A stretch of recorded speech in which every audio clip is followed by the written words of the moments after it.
மதுரையில் இயேசு வாழ்கிறார் ஊழியங்கள் நடத்தும் எழுப்புதல் உபவாச ஜெபம். நாள் நவம்பர் 15.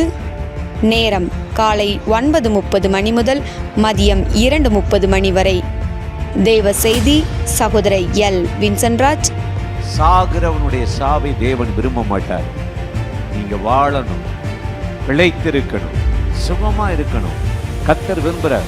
உன்னுடைய ஊழியம் அவருக்கு தேவை, உன் ஜெபம் அவருக்கு தேவை. பாடல் ஆராதனை சகோதரி கலா வின்சென்ட்ராஜ். இடம் இயேசு அழைக்கிறார் ஜெபகோபுரம், bypass road, Palanganatham, PRC depot அருகில், மதுரை. தேவ பிள்ளைகளே, இந்த எழுப்புதல் உபவாச ஜெபத்தில் கலந்து கொண்டு தேசத்தின் எழுப்புதலுக்காகவும் குடும்பத்தின் ஆசீர்வாதத்துக்காகவும் இணைந்து ஜெபிக்க உங்கள் யாவரையும் அன்போடு அழைக்கிறோம். மேலும் விவரங்களுக்கு கீழே உள்ள தொலைபேசி எண்ணை தொடர்பு கொள்ளுங்கள்.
செய்ய வல்லவர், நீ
பிரியமானவர்களே, ஆண்டவராகிய இயேசுவின் நாமத்தினாலே இந்த காலை நேரத்தில் இயேசுவை தினம் பார்ப்போம் என்ற இந்த நிகழ்ச்சியின் மூலமாக உங்களை சந்திப்பதில் மிகுந்த மகிழ்ச்சி அடைகிறேன். கர்த்தர் நல்லவர், கிருபையும் இரக்கமும் நிறைந்தவர்.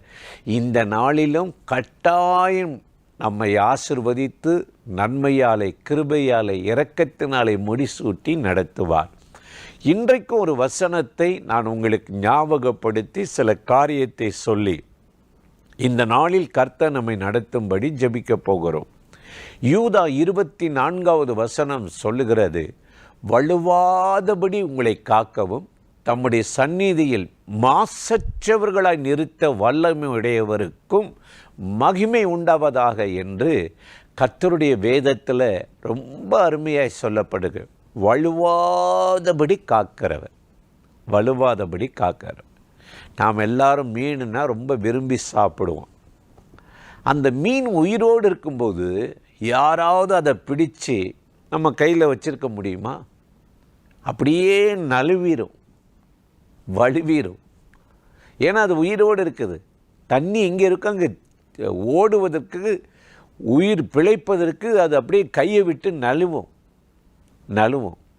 அதே போல தான் இன்றைக்கு மனிதர்களுடைய வாழ்க்கையை பார்த்திங்கன்னா, ஆண்டவருக்குள்ளே நிலைத்திருக்க முடியாதபடி சில போராட்டங்கள், சோதனைகள், சாத்தான் நம்மளை அந்த மாதிரி ஒரு பாதையில் என்ன செய்கிறான், கொண்டு போகிறான். ஆனால் ஆண்டவராகிய தேவன் அவன் கையில் நம்ம சிக்கிறாதபடி, வலுவாதபடி நம்மளை காக்கிற ஒரு தேவன் என்று வேதம் சொல்லுகிறது. அதனால தான் என்னவோ தெரியல, அப்போஸ்தலனாகிய பேதுரு ரொம்ப நமக்கு அருமையாக ஆலோசனை கொடுக்குறான். நீங்கள் போய் சாத்தான் கையிலெல்லாம் மாட்டிடாதீங்க, கர்த்தருடைய கையில் இருங்க, அதுதான் உங்களுக்கு பாதுகாப்பு என்று சொல்லுகிறார். 1 பேதுரு 5ஆம் அதிகாரம் 8வது வசனத்தில் நம்ம பார்க்கும் பொழுது, கர்த்தருடைய பலத்த கைக்குள் அடங்கியிருங்கள், உங்களுக்கு பாதுகாப்பு. கர்த்தருடைய கரம் பலத்த கரமா, அவர் கையிலிருந்து யாரும் உங்களை பறிச்சுட்டு போக முடியாது. யோவான் 10:28 சொல்ல, என் கையிலிருந்து ஒருவனும் பறிக்க முடியாது என்று சொல்லுகிறார். எனக்கு அருமையான சகோதர சகோதரிகளே, இன்றைக்கு நாம் வாழ்கிற உலகம் பொல்லாத உலகம், கவர்ச்சி நிறைந்த உலகம்.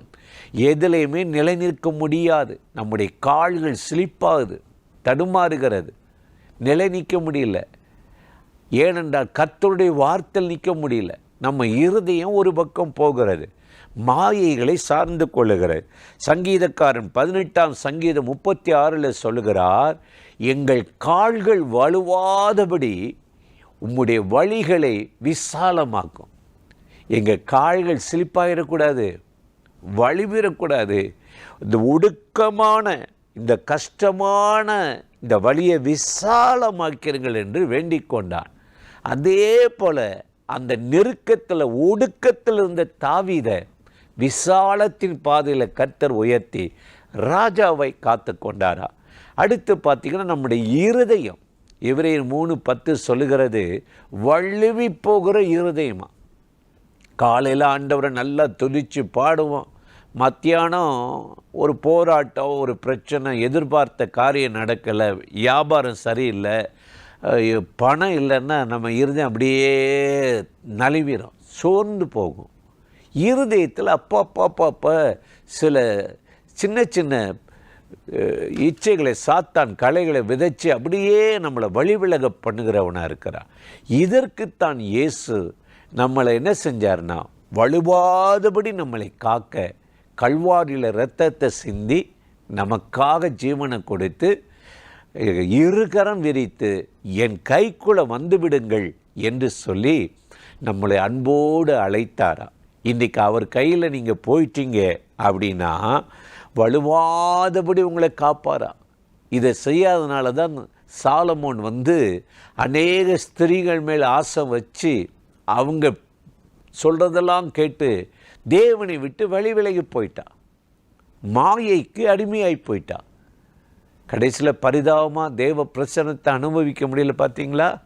எனக்கு அருமையான சகோதர சகோதரிகளே, இன்றைக்கு நாம் தேவனுடைய சன்னிதானத்தில் வலுவாதபடி வாழ்வதற்குத்தான் அவருடைய கை திறந்திருக்கிறது. இன்றைக்கு அவரை நோக்கி நாம் ஜெபித்தால் முடிவு பரியந்தம் நம்ம வலுவாதபடி நிலை நிற்கிற ஒரு ஆசீர்வாதத்தை தந்து உங்களையும் உங்கள் குடும்பத்தையும் அற்புதமாய் ஆசீர்வதித்து நடத்துவார். அந்த தேவாதி தேவனை நோக்கி நாம் ஜெபிப்போமா? அன்பும் இரக்கமும் கிருபையும் நிறைந்த நல்ல ஆண்டவரே, இந்த ஆசீர்வதிக்கப்பட்ட நாளுக்காக, நேரத்துக்காக, கிருபை இரக்கங்களுக்காக உமக்கு நன்றி.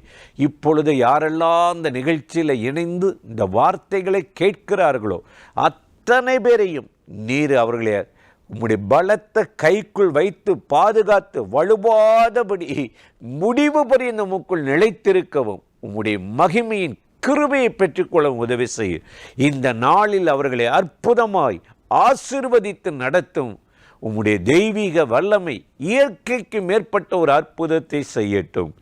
இயேசுவின் நாமத்தில் வேண்டிக் கொள்ளுகிறோம் பிதாவே. ஆமேன், ஆமேன்.